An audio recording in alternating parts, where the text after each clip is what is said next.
Well, shoot.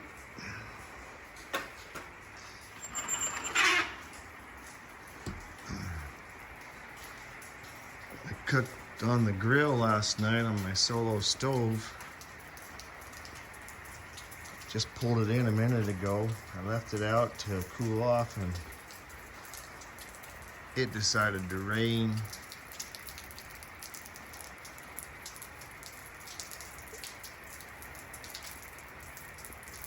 Now what do I do?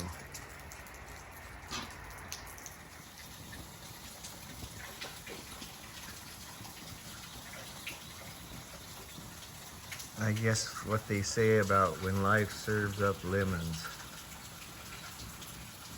make lemonade. I guess that applies to fires too and rain.